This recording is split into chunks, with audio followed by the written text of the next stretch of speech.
আওয়ামী লীগের পুনর্বাসন জনগণ মেনে নেবে না বলে মন্তব্য করেছেন বাংলাদেশ জামায়াতের ইসলামীর আমির শফিকুর রহমান।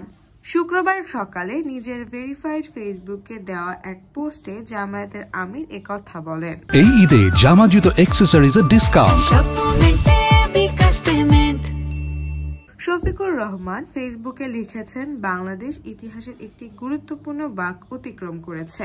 দীর্ঘ ফ্যাসিবাদ শাসনের পর 2024 সালের 36 জুলাই একটি নতুন বাংলাদেশ মহান আল্লাহর মেহেরবানিতে উপহার হিসেবে পেয়েছে জাতি। এজন্যই মহান রবের দরবারে অসংখ্য শুকরিয়া। তিনি আরও লিখেছেন, বাংলাদেশের নির্যাতিত 18 কোটি মানুষের দাবি হল গণহত্যাকারীদের বিচার, 24-এর শহীদ পরিবারগুলোর পুনর্বাসন, আহত পঙ্গু অসংখ্য ছাত্র, তরুণ, যুবক, মুক্তিকামী মানুষের সুচিকিৎসা, একটি সুষ্ঠু নির্বাচনের লক্ষ্যে 15 বছর সৃষ্ট জঞ্জালগুলো মৌলিক সংস্কার সাধন করে প্রয়োজনীয় প্রস্তুতি গ্রহণ করা। জামায়াতের আমির লিখেছেন, এ সময় জনগণ অগ্রাধিকার ভিত্তিতে গণহত্যার বিচার দেখতে চায়, এর বাইরে অন্য কিছু ভাবার কোনো সুযোগ নেই।